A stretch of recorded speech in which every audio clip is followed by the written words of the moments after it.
Baghdad की एक तंग धूल भरी गली के आखिरी मोड़ पर एक जर्जर सी झोपड़ी थी। मिट्टी से लिपी हुई दीवारें, टूटी छत और दरवाजे पर एक पुराना लकड़ी का पर्दा जो हवा के झोंकों में सरसराता रहता। उसी झोपड़ी में रहता था कालू, एक आम सा आदमी, लेकिन जिसके सीने में एक सच्चा दिल था। उसके पास ना दौलत थी, ना जमीन, ना ही कोई हुनर। बस एक ही चीज थी, एक काली खच्चर। वही खच्चर जो उसका सहारा थी, उसका रोजगार, उसका साथी। कालू हर सुबह अपनी काली खच्चर को सजाता, उसके कानों के पास प्यार से हाथ फेरता और फिर चल पड़ता बगदाद की गलियों में। कभी लकड़ी ढोता, कभी पानी, कभी सब्जियां। जितना भी कमाता बस इतना कि 2 वक्त की रोटी आ जाए, ना ज्यादा ना कम। लेकिन ये मामूली सी जिंदगी उसकी बीवी चांदनी के लिए बोझ बन चुकी थी। चांदनी नाम से रोशनी, लेकिन चेहरे पर थकावट, आंखों में शिकवे, होठों पर सन्नाटा। वो हर रोज लड़ती झगड़ती, गुस्से में कहती, कब तक इस काली खच्चर के साथ जिएंगे और कोई काम क्यों नहीं करते। ये खच्चर अब कुछ नहीं दे सकती कालू, हमारी जिंदगी तो जैसे थमसी गई है। कालू चुप रहता, गर्दन झुकाए गमजदा आंखों से जमीन देखता और धीरे से कहता, चांदनी, मुझे और कोई काम आता नहीं। ये खच्चर ही मेरी जिंदगी है, इसी के साथ गुजारी है मैंने पूरी उम्र। बच्चे छोटे थे, भूखे थे, मासूम थे। कालू और उसकी काली खच्चर। इधर चांदनी की नाराजगी बढ़ती जा रही थी, उसका सब्र जवाब दे रहा था। और फिर एक दिन उसने 2 टुक फैसला सुनाया, या तो मैं इस घर में रहूंगी या ये खच्चर। 3 दिन का वक्त देती हूँ, सोच लो, वरना मैं चली जाऊंगी। कालू की दुनिया थम गई। उस रात वो खामोश बैठा रहा, बाहर बरामदे में, अपनी लंगड़ी बूढ़ी होती काली खच्चर के पास। हवा में सर्दी थी और उसकी आंखों में नमी। खच्चर धीरे धीरे कांपती थी, जैसे वो भी जानती हो कि अब उसका वक्त पूरा हो चला। तभी उसी रात जब कालू को नींद आई, उसे एक अजीब सा ख्वाब आया। सपने में एक नूरानी चेहरा, सफेद लिबास पहने, चमकते हुए चेहरे वाला एक फरिश्ता उसके सामने आया और कहने लगा, ए कालू, बीवी को जाने दे, मगर इस काली खच्चर का साथ मत छोड़। ये तेरा मुकद्दर है, तेरी किस्मत का दरवाजा। कालू घबरा कर उठ बैठा, दिल जोर जोर से धड़क रहा था। क्या ये सपना कोई इशारा था या बस दिमाग की थकान? सुबह हुई तो चांदनी फिर सामने खड़ी थी, उसी सख्ती के साथ। सोच लिया, मुझे रखना है या उस काली खच्चर को? कालू कुछ न कह सका, उसके पास कोई जवाब नहीं था। फैसला अब भी अधूरा था। दूसरा दिन चढ़ा, लेकिन कालू के दिल में अब भी वही उलझन थी। एक तरफ चांदनी की आंखों में आंसू थे, उसकी थकी हुई आवाज में अलविदा की परछाइयां, और दूसरी तरफ काली खच्चर थी जो अब पहले से ज्यादा बीमार हो चली थी। अब तो वो चल भी नहीं पाती थी, उसकी एक टांग में सूजन थी और सांसें उखड़ी हुई। कालू सुबह उठते ही खच्चर के पास बैठ गया, अपने खुरदरे हाथों से उसकी मरहम पट्टी करता रहा, उस पर हाथ फेरता रहा जैसे कोई बाप अपने बीमार बच्चे को सहला रहा हो। चांदनी दूर खड़ी देखती रही, इसकी आंखों में ना गुस्सा था और ना रहम, बस एक थकावट थी। दिन ढलते ही उसने फिर कहा, याद है ना, 2 दिन बचे हैं, अब उसके बाद या तो मैं रहूंगी या एक खच्चर। कालू ने कोई जवाब नहीं दिया, उसने ना हाँ कहा ना ना। वो बस खामोशी से बाहर आ गया, खुले आकाश के नीचे बैठा और एक तक उस बूढ़े आसमान को ताकने लगा, जैसे वो खुदा से कुछ कहना चाहता हो। कोई सुकून, कोई इशारा। रात हुई, ठंडी हवा चल रही थी, खच्चर एक कोने में सिमटी हुई थी और चांदनी अंदर सिसक रही थी। कालू बिस्तर पर लेटा, लेकिन नींद फिर दूर थी। थककर आंखें बंद हुई तो एक बार फिर वही चेहरा सामने आया, सफेद दाढ़ी वाला रोशन चेहरा, जिसकी आंखों में करुणा थी और आवाज में यकीन। कालू, ये औरत तेरा साथ छोड़ सकती है, लेकिन ये खच्चर नहीं। ये वही है जो तुझे ताउम्र 2 वक्त की रोटी देती रही। अब जब वो चल नहीं सकती तो उसे भी छोड़ देगा? क्या ये इंसाफ होगा? कालू का दिल दहल गया। तेरी बीवी वापस आएगी वक्त आने पर, मगर ये खच्चर अगर गई तो तेरा नसीब भी चला जाएगा। कालू ने करवट ली, आंखें खुली तो पसीना पसीना था। सीने में अजीब सी बेचैनी थी, जैसे कोई बहुत भारी बोझ उसमें रखा हो। सुबह चांदनी फिर वही सवाल लेकर सामने आई, कहो, क्या किया तुमने फैसला? कालू ने उसे देखा, कुछ कहना चाहा, लेकिन लफ्ज फिर भी गले में अटक गए। दिन ऐसे ही बीत गया। कालू ने फिर खच्चर को नहलाया, उसे घास खिलाई, उसकी पीठ सहलाई, जैसे वो उस जवाब का इंतजार कर रहा हो जो उसके दिल में कहीं छुपा हो। वही हालात, नींद का दूर दूर तक पता नहीं, और फिर वही ख्वाब। इस बार वो चेहरा और भी रोशन था, जैसे आसमान से नूर उतर आया हो। फरिश्ते की तरह वो बुजुर्ग बोले, कालू, अब वक्त आ गया है। ये कोई मामूली खच्चर नहीं है, इसका साथ तुझे सिर्फ रोटी नहीं देगा, बल्कि तुझे उस मुकाम तक पहुंचाएगा जिसका तुझे अंदाजा भी नहीं। याद रख, वो औरत जो आज तुझे छोड़ रही है, वो कल तेरे और इस खच्चर के कदमों में होगी। और हाँ, ये खच्चर, ये सोने के खजाने की कुंजी है। कालू चौंका। सोने का खजाना? एक खच्चर? फिर नींद टूटी। हवा में हल्की सी ठंडक थी, लेकिन कालू के माथे पर पसीना था। उसने पहली बार डर और उम्मीद दोनों को एक साथ महसूस किया। अब एक ही दिन रह गया था। चांदनी ने सुबह उसे याद दिलाया, कल आखिरी दिन है। कालू या मैं या ये खच्चर। अब कालू को यकीन हो रहा था कि उसके सपने कोई आम ख्वाब नहीं थे। ये कोई इशारा था, मुकद्दर का, रब का, या शायद उसी खच्चर की वफा का।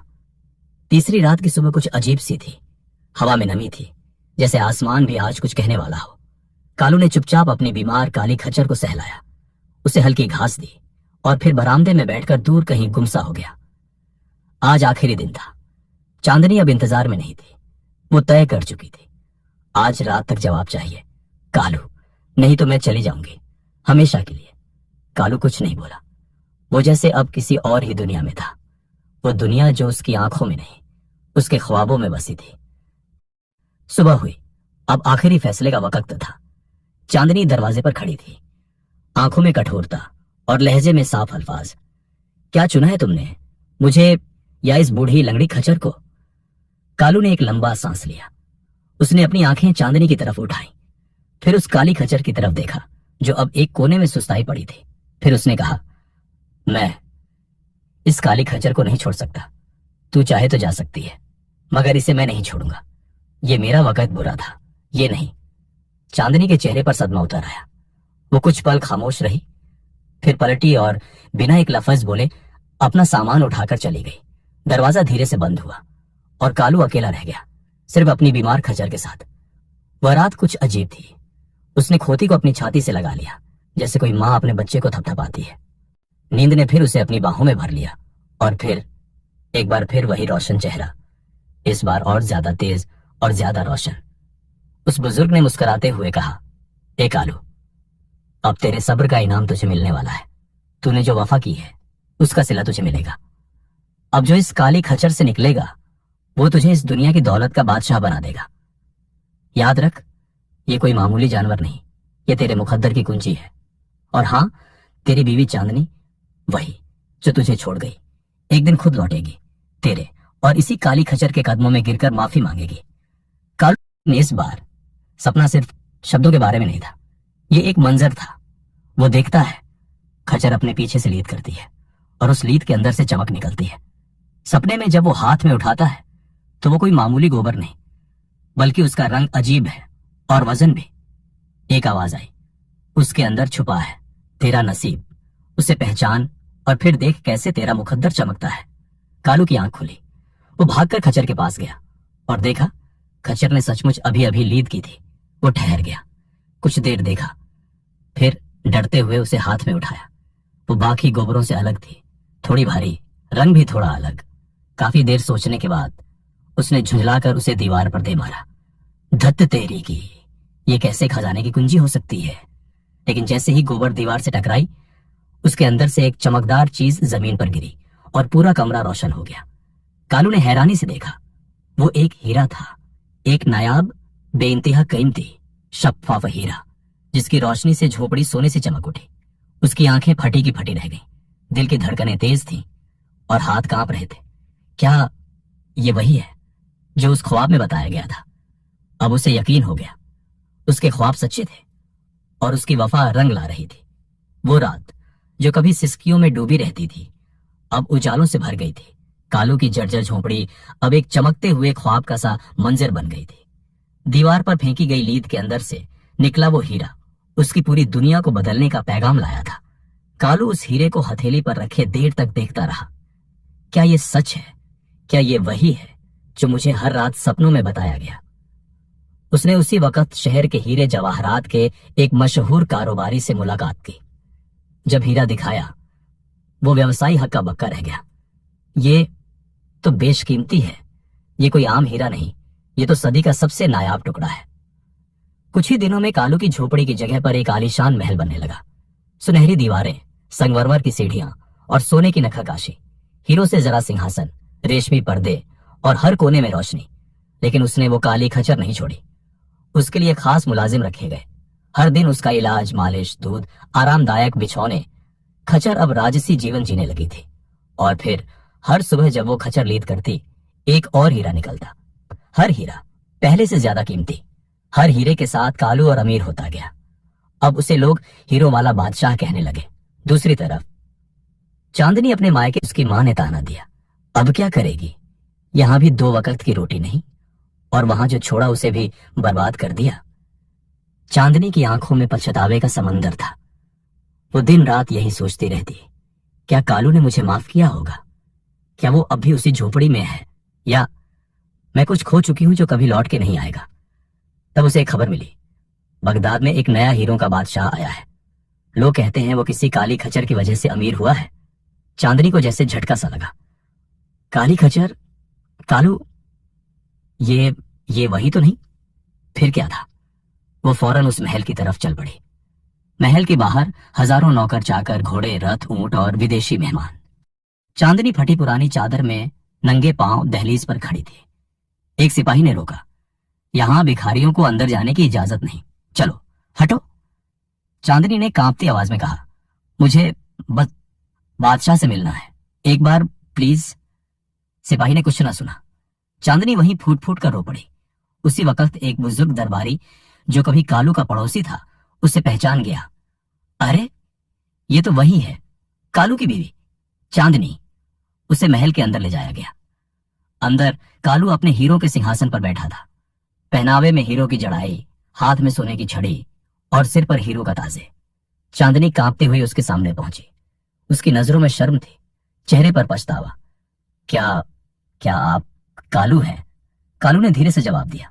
हाँ, वही कालू जो कभी सिर्फ 2 रोटियों के लिए दिन भर खच्चर खींचता था, जिसे तुमने छोड़ा था।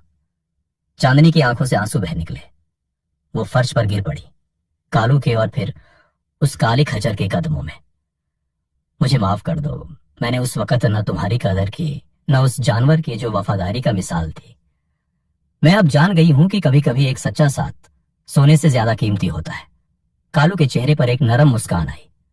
उसने चांदनी को उठाया और कहा, मैंने कभी तुझे छोड़ा नहीं, बस तू ही चली गई थी। लेकिन देख, मेरी वफा ने मेरा मुकद्दर बदल दिया, और अब मेरी काली खच्चर ही मेरी रानी है। चांदनी ने फिर झुककर खुद अपने हाथों से काली खच्चर के पैर चूमे। उसे अब पता चल चुका था, जिसे वो बोझ समझती रही, वही उसके घर की बरकत थी। बगदाद के उस चमकते महल में अब सब कुछ बदल चुका था। कालू अब हीरों का बादशाह था। चांदनी लौट आई थी, नम आंखों, पछतावे से भरे दिल के साथ। काली खच्चर अब उस महल की शहजादी थी। हर सुबह उसके नीचे रेशमी कालीन बिछते, मुलाजिम पंखा झलते और नर्म घास उसकी खुराक बन चुकी थी। हर सुबह वो लीद करती और हर बार एक नायाब हीरा उस लीद से निकलता। कालू की दौलत अब हदों से बाहर जा चुकी थी। उसके महल में दुनिया भर से तिजारत करने वाले लोग आते, हीरे खरीदते और उस खच्चर की दास्तान सुनकर दंग रह जाते। लेकिन एक दिन कालू रात को फिर एक ख्वाब में डूब गया। वही बुजुर्ग चेहरा, वही नूर, वही करुणा। कालू, तेरा इम्तिहान अब भी पूरा नहीं हुआ। तू अमीर हुआ, मशहूर हुआ, लेकिन क्या तू जानता है ये हीरे आखिर हैं क्या? कहां से आते हैं? कालू चौंक गया। ये हीरे तेरे सब्र, वफा और मेहनत की इनाम है। जब तू गरीब था तब भी तूने गुरूर नहीं किया। जब सबने तुझ पर हंसी उड़ाई तब भी तूने उस वफादार खच्चर का साथ नहीं छोड़ा। और जब तेरी बीवी तुझे छोड़ गई तू फिर भी टूटा नहीं, बस उसी को संभालता रहा जिसने तुझे सहारा दिया था। यही सब्र, यही वफा अब तेरा खजाना बनी है। और फिर बुजुर्ग ने एक बात कही जो कालू के रोंगटे खड़े कर गई। अब तुझे एक और फैसला करना होगा। इन हीरों का क्या करेगा?